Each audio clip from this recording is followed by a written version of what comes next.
Hello students, elite institute के YouTube channel में एक बार आपका बहुत बहुत स्वागत है, हार्दिक अभिनंदन है। देखिए, हम बात कर रहे हैं 12th क्लास के चैप्टर 2 पुष्पी पादपों में लैंगिक जनन। देखिए स्टूडेंट्स, बहुत सारे जो टॉपिक्स हैं वो एनसीईआरटी में नहीं है। जैसे अपन ने बात की यहाँ पे कि पराग नलिका है वो बीजांड में किस प्रकार प्रवेश करती है, वो 3 तरीके से है, तो उसका मैं अलग से वीडियो बना के डालूंगा। और एक हमारे पास यहाँ पे है कि जो ओव्यूल है, ओव्यूल की जो स्ट्रक्चर है, अलग अलग टाइप के जो ओव्यूल है, यानी डिफरेंट टाइप ऑफ ओव्यूल, यानी बीजांड के प्रकार है, उसका भी वीडियो है। एनसीईआरटी में नहीं है इसके बारे में, तो इसका भी अलग से वीडियो बनाकर आपको डाल दिया जाएगा। ठीक है, हम बात करते हैं यहाँ पे हम बात कर रहे थे यहाँ पे पुष्पी पादपों में लैंगिक प्रजनन और पुष्पी पादपों में लैंगिक जनन में। इससे प्रीवियस वीडियो में हमने क्या पढ़ लिया है, जो दोहरा निषेचन है, डबल फर्टिलाइजेशन है, वो हमने कंप्लीट कर लिया है। अब देखिए, दोहरा निषेचन के बाद में हमारे पास जो नेक्स्ट जो पॉइंट आएगा वो आएगा हमारे पास क्या, भ्रूणपोष। तो भ्रूणपोष, या इसको इंग्लिश में बोलते हैं एंडोस्पर्म। देखिए, भ्रूणपोष क्या काम करता है, एक तरीके से भ्रूण को पोषण प्रदान करेगा। ठीक है, तो इसके बारे में हम बात करते हैं, बताते हैं आपको। देखिए क्या होता है कि भ्रूणपोष का निर्माण कैसे हुआ है, पहले वो बताइए। देखिए, भ्रूणपोष का निर्माण कैसे हुआ, तो हम बात करते हैं कि द्विगुणित द्वितीयक केंद्रक और एक अगुणित नर युग्मक के संलयन से किसका निर्माण हुआ, प्राथमिक भ्रूणपोष कोशिका, जो बाद में क्या बनाएगा, भ्रूणपोष बनाता है। ठीक है, पहली बात तो प्राथमिक भ्रूणपोष कोशिका जो कैसी है, त्रिगुणित है, पहली बात। दूसरी बात कि जो आवर्त बीजी पादप है, इनमें जो भ्रूणपोष होता है वो निषेचन के बाद में बनता है। तो आवर्त बीजी पादपों में भ्रूणपोष निषेचन के बाद में बनेगा, इसलिए उसको हम क्या, इसलिए वो एक तरीके से देखो निषेचन के बाद में बन रहा है, इसलिए वो क्या है, त्रिगुणित है। एक और इंपॉर्टेंट बात बताते हैं, जबकि अनावर्त बीजी पादप जो होते हैं, अनावर्त बीजी पादप, तो अनावर्त बीजी पादप जो होते हैं उनमें भ्रूणपोष निषेचन के पहले बन जाता है, इसलिए वो क्या है, अगुणित है। ठीक है, ये 2 बातें याद रखना। देखिए, ये समझिए, आप ये क्या बताया, सबसे पहले आपको बताया कि भ्रूणपोष है उसका निर्माण कैसे हुआ, भ्रूणपोष। तो देखिए, भ्रूणपोष का जो निर्माण है वो कैसे होता है, उसके बारे में बात करते हैं। तो एक तो हमारे पास यहाँ पे क्या है, एक तो हमारे पास है द्वितीयक केंद्रक, एक तो द्वितीयक केंद्रक है जो क्या है 2n,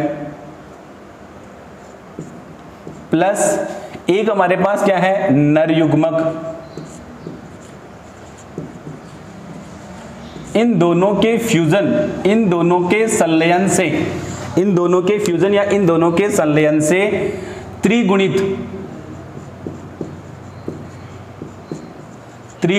प्राथमिक भ्रूणपोष कोशिका, त्रिगुणित प्राथमिक भ्रूणपोष कोशिका बनती है। त्रिगुणित प्राथमिक भ्रूणपोष कोशिका बनेगी जो क्या है, एक तरीके से 3n है। ठीक है, अब एक और बात याद रखनी है, मैंने क्या बताया कि जो आवर्त बीजी पादप है,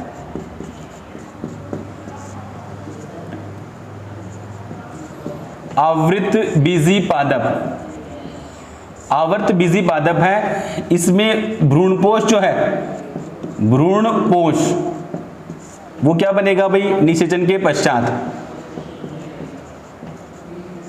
निषेचन के पश्चात बनेगा।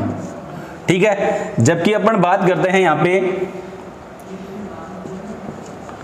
आवर्त बीजी, मतलब यहाँ पे क्या है, जैसे एक तो होता है एंजियोस्पर्म, एंजियोस्पर्म में ठीक है जो भ्रूणपोष बनेगा वो निषेचन के बाद में बनेगा।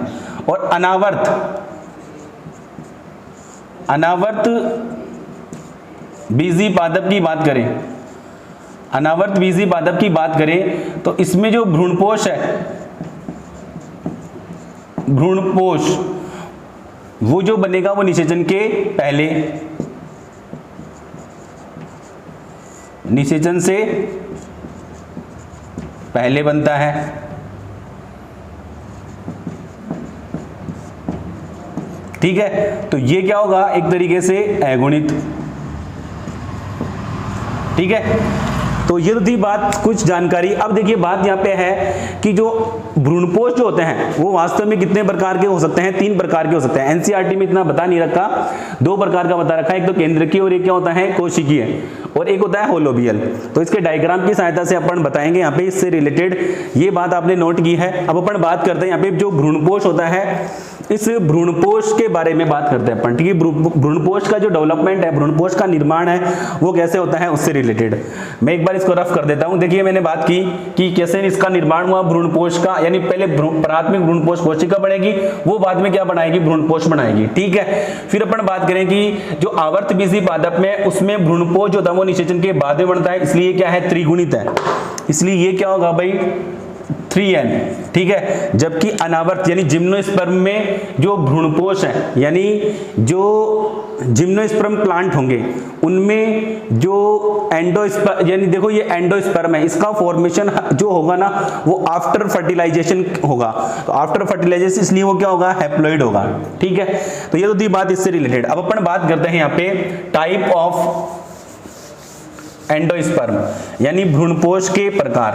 तो भ्रूणपोष के प्रकार में सबसे पहले हम बात करें यहाँ पे, सबसे पहले आपको दिख रहा है फर्स्ट जो टाइप है वो कौन सा है, केंद्रकीय भ्रूणपोष है। केंद्रकीय भ्रूणपोष में क्या होगा, देखिए इसका निर्माण कैसे हुआ। सबसे पहले अपन ने बात की भ्रूणपोष का, तो पहले कौन सी कोशिका थी, मैंने बताया अभी, मैंने पहले बताया आपको प्राथमिक भ्रूणपोष कोशिका, प्राथमिक भ्रूणपोष कोशिका है। अब देखिए जो प्राथमिक भ्रूणपोष कोशिका है, इस प्राथमिक भ्रूणपोष कोशिका के केंद्रक में विभाजन होता है, और प्राथमिक भ्रूणपोष कोशिका की जो केंद्रक में विभाजन होता है वो होता है मुक्त केंद्रकी विभाजन, यानी स्वतंत्र विभाजन होता है। प्राथमिक भ्रूणपोष कोशिका है, इसके केंद्रक में, केंद्रक है, इस केंद्रक में कौन सा विभाजन होगा भाई, मुक्त केंद्रकी विभाजन, यानी मुक्त केंद्रकी विभाजन होगा। देखिए समझो मुक्त केंद्रकी विभाजन क्या होता है। मुक्त केंद्रकी विभाजन का मतलब यहां पर यह है कि जो केंद्रक है, यानी जो कोशिका विभाजन होता है, तो उसमें केंद्रक का विभाजन तो हो जाएगा लेकिन कोशिका भित्ति का निर्माण नहीं होगा, ठीक है। अब देखो यहाँ पे क्या होता है कि जो ये केंद्रक का विभाजन हो रहा है, तो ये बहुत सारे जो केंद्रक है वो क्या है, परिधि की ओर विन्यासित हो जाते हैं। पहले केंद्रक से एक केंद्रक है विभाजित हुआ 2, 2 से 4, 4 से 8, 8 से 16, तो बहुत सारे केंद्रक है, और ये केंद्रक विभाजित होकर परिधि की ओर विन्यासित हो जाते हैं। बीच में क्या बन जाएगी, एक रिक्तिका बन जाती है, ठीक है। तो ये एक बीच में एक रिक्तिका बन जाएगी। उसके पश्चात ये जो केंद्रक है, इन केंद्रकों के चारों ओर कोशिका झिल्ली और कोशिका भित्ति का भी क्या निर्माण होता है। तो इसे हम कौन सा भ्रूणपोष कहेंगे, भ्रूणपोष कहेंगे, केंद्रकीय भ्रूणपोष। अब इसका एग्जाम्पल जो हम बात कर रहे थे यहाँ पे, देखिए इसका एग्जाम्पल की बात करें तो नारियल का जो पानी है वो एक तरीके से किसका उदाहरण है, केंद्रकीय भ्रूणपोष का। इसमें केंद्रक जो है वो एक द्रव के रूप में पाए जाते हैं, इसलिए इसको द्रव भ्रूणपोष भी नाम दिया गया है। देखो एक बार वापस बता रहा हूं मैं, इससे रिलेटेड बातें क्या क्या बताई हैं समझो धीरे धीरे। देखिए क्या बताया, सबसे पहले ये जो भ्रूणपोष है उसका निर्माण किससे हुआ है, कौन सी कोशिका से होगा, प्राथमिक भ्रूणपोष कोशिका। और इस प्राथमिक भ्रूणपोष कोशिका के केंद्रक में कौन सा विभाजन होगा, मुक्त केंद्रकी विभाजन, जिससे बहुत सारे केंद्रक बनेंगे लेकिन कोशिका भित्ति का निर्माण नहीं होगा। अब क्या बताया गया है कि ये जो मुक्त केंद्रक होते हैं, बहुत सारे केंद्रक हैं, वो कोशिका के, यानी जो प्राथमिक भ्रूणपोष कोशिका है उसकी परिधि की ओर जाकर क्या हो जाएंगे, विन्यासित हो जाएंगे। तो बीच में क्या बन जाती है, बीच में एक बड़ी रिक्तिका बन जाती है, ठीक है। अब देखिए क्या बता रखा है, अब कुछ समय पश्चात इनको जो केंद्रक थे परिधि की ओर विन्यासित हुए हैं, उनके चारों ओर फिर बाद में क्या है, कोशिका का भी निर्माण हो जाता है। तो इसका एग्जाम्पल क्या हो गया, इसका एग्जाम्पल अधिकांश आवर्तबीजी पादप में, यानी लगभग 52% आवर्तबीजी पादप जो होते हैं,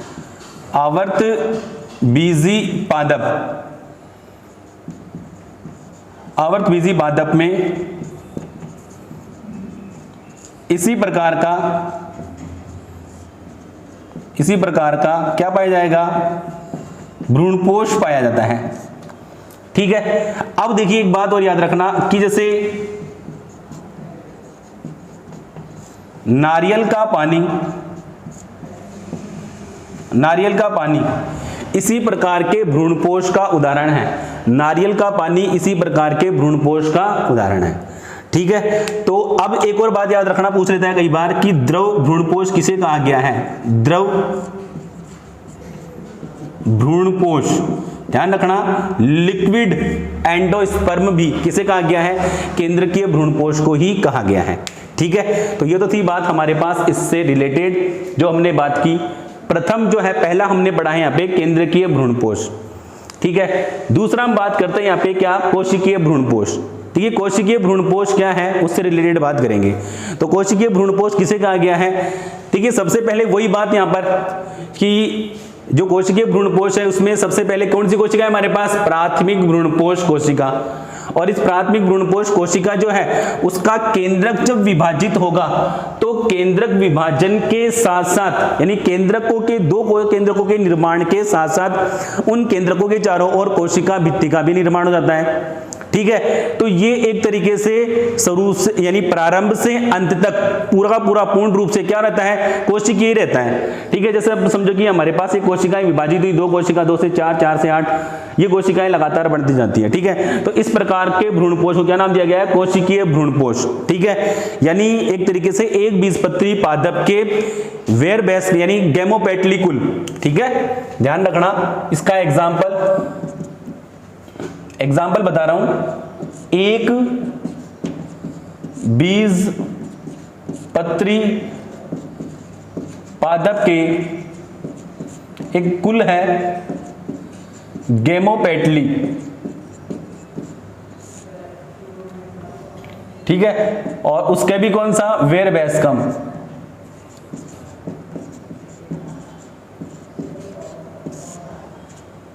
ठीक है, तो देखिए जैसे अपन बात करें कि ये तो इससे रिलेटेड था, ये वाला है। ठीक है, देखो बात वही आएगी, सीधी सी बात है कि हमने क्या कहा कि सबसे पहले कोशिका कौन सी है, प्राथमिक भ्रूणपोष कोशिका, उसका विभाजन होगा, केंद्रक विभाजन होगा, तो केंद्रक विभाजन के साथ साथ उसके अंदर किसका, कोशिका भित्ति का भी निर्माण हो जाएगा।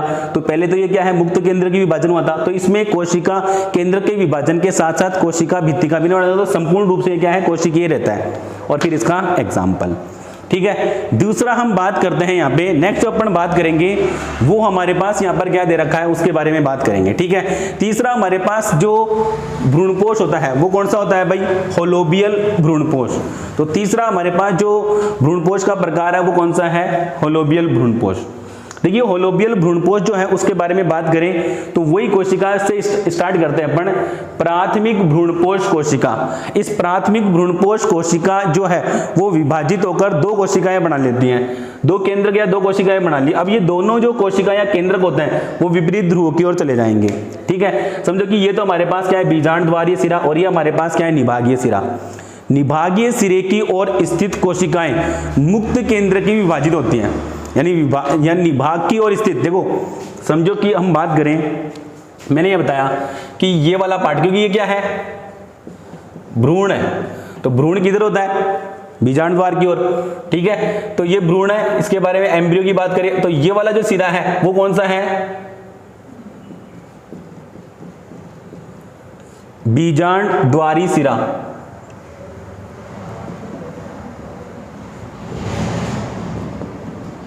और ये कौन सा पार्ट है भाई, निभागीय सिरा।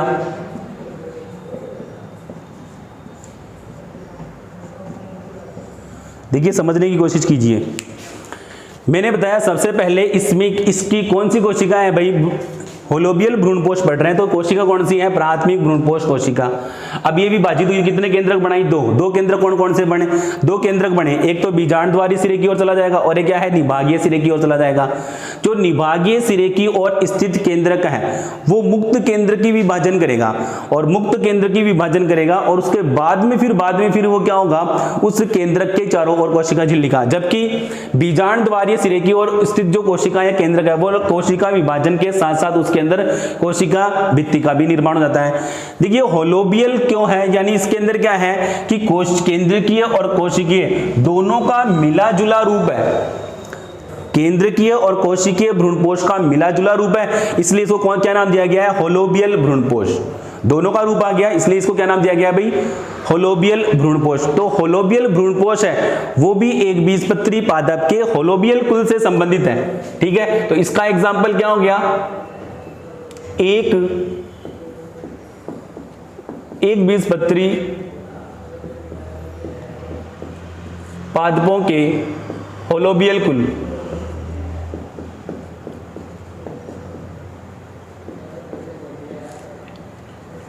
होलोबियल कुल में इस प्रकार का क्या पाया जाता है, भ्रूणपोष पाया जाता है। इससे पहले हमने बता ही दिया था आपको कि जो भ्रूणपोष होता है वो क्या काम करता है। भ्रूणपोष जो होता है वो जैसे जो विकासशील जो भ्रूण होता है उसको क्या करेगा, पोषण प्रदान करेगा, ठीक है। नोट कीजिए इसको, फिर आगे बताते हैं।